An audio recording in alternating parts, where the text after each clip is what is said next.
நம்ம சேனலை சப்ஸ்கிரைப் பண்ணாதவங்க சப்ஸ்கிரைப் பண்ணுங்க. கூடவே பெல் ஐகானை கிளிக் பண்ணீங்கன்னா நாங்க அப்லோட் பண்ற வீடியோவை நீங்க உடனுக்குடன் பார்க்கலாம்.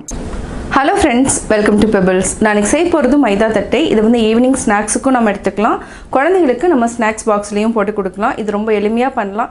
மைதா, ஒரு ஸ்பூன் ஜீரா இல்லைனா ஓமம் எடுத்துக்கலாம். வாங்க எப்படி செய்கிறதுன்னு பார்க்கலாம்.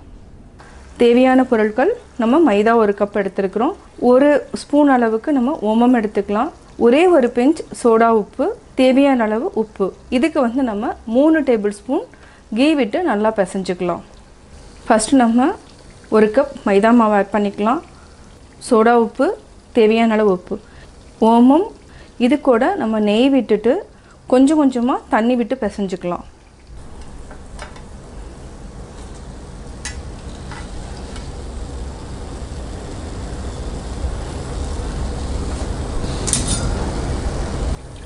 மாவு நம்ம கெட்டியான பதத்துக்கு பிசைஞ்சுக்கலாம். இது வந்து ஒரு 20 மினிட்ஸ் கிட்ட நம்ம ஊற வச்சுக்கலாம்.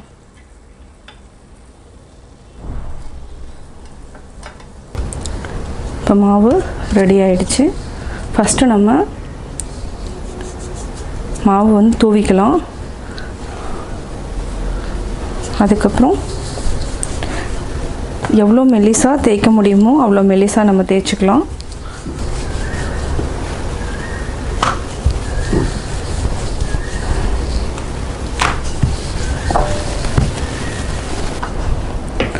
நல்லா தேய்ச்சிட்டோம். அடுத்தது எண்ணெய் வந்து நம்ம ஸ்ப்ரெட் பண்ணிக்கலாம்.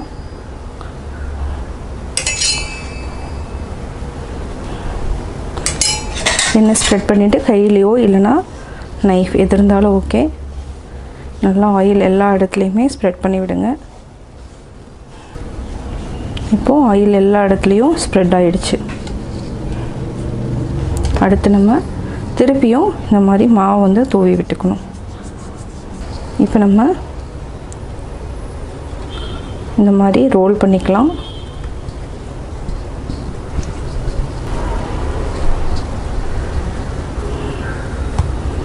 நம்ம நல்லா ரோல் பண்ணிட்டோம். சின்ன சின்னதாக கட் பண்ணிக்கலாம்.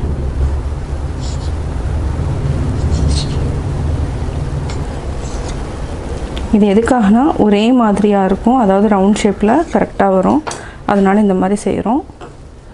இதை வந்து தனியாக எடுத்து வச்சுக்கோங்க. இப்போது இந்த மாதிரி இருக்கும், பார்த்திங்கன்னா லேயர் லேயராக இருக்கும். அதுக்கப்புறம் இதை நம்ம தனியாக எடுத்து வச்சுக்கலாம். இந்த இதில் வந்து நம்ம எடுத்துக்கணும். இதை அப்படியே தேய்ச்சிக்கலாம். சப்பாத்தி மாதிரி தேய்ச்சிட்டு ஒரு ஃபோர்க் எடுத்துகிட்டு ஹோல் போட்டுக்கணும். அதாவது ஏர் வந்து லாக் ஆகாது, இல்லைனா பூரி மாதிரி வந்துடும்.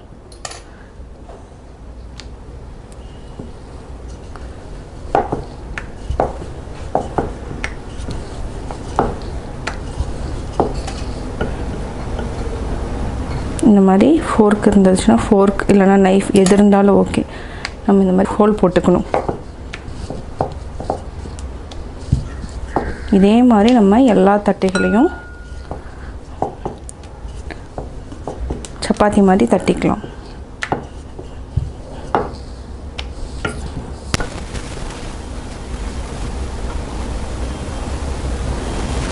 இப்போ நம்ம டீப் ஃப்ரை பண்ணி எடுத்துக்கலாம்.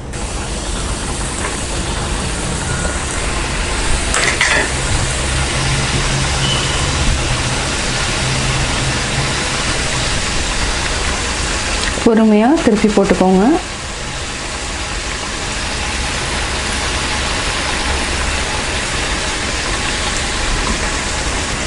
பொன்னிறம் ஆனதுக்கப்புறம் எடுத்துக்கலாம். இது வந்து என்னென்னா ஈவினிங் ஸ்நாக்ஸுக்கு வந்து ரொம்ப நல்லாயிருக்கும். அதாவது டீ டைமில் வந்து நம்ம ஸ்நாக்ஸாக எடுத்துக்கலாம். அதே மாதிரி குழந்தைகளுக்கு வந்து ஸ்நாக்ஸும் நம்ம கொடுத்து விடலாம்.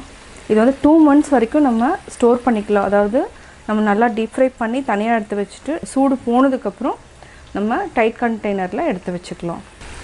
ஹை ஃப்ளேமில் வச்சிங்கன்னா கருகிடும், அதனால் லோ ஃப்ளேமில் வச்சுட்டு நம்ம கொஞ்சம் கொஞ்சமாக அப்படியே ஃப்ரை பண்ணி எடுக்கணும். இது வந்து அந்த லேயர் லேயராக ஃபார்ம் ஆகிறதுனால என்னென்னா உங்களுக்கு நல்லா கிறிஸ்பியாக கிடைக்கும் நம்மளுக்கு. இது கூட நம்ம காரம் தேவைன்னா நம்ம மிளகாத்தூள் ஆட் பண்ணிக்கலாம். அடுத்தது வந்து நம்ம மசாலா மற்றி பண்ணலாம். இந்த அளவுக்கு நல்லா வெந்துடுச்சு. இதுவே போதும். எண்ணெயை நல்லா வடிச்சுக்கோங்க.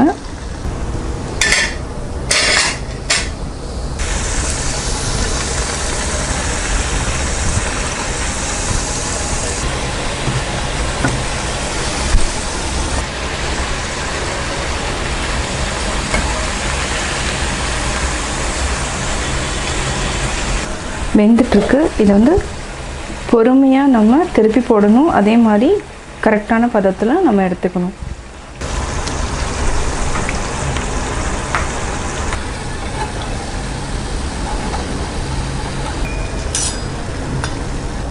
எண்ணெயை நல்லா வடிச்சிட்டு நம்ம பேப்பரில் போட்டுக்கலாம்.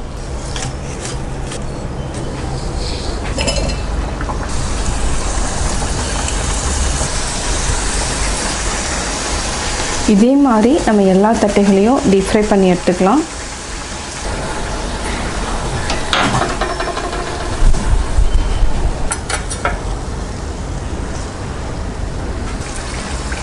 சுவையான மைதா தட்டை ரெடி. நான் மைதா தட்டை எப்படி செஞ்சேங்கிறத பார்த்தீங்க. கட்டாயம் உங்களுக்கு இந்த வீடியோ பிடிச்சிருக்கும். இந்த வீடியோ பிடிச்சதுன்னா லைக் பண்ணுங்கள், ஷேர் பண்ணுங்கள், கமெண்ட் பண்ணுங்கள். மறக்காமல் எங்கள் சேனலை சப்ஸ்கிரைப் பண்ணுங்கள்.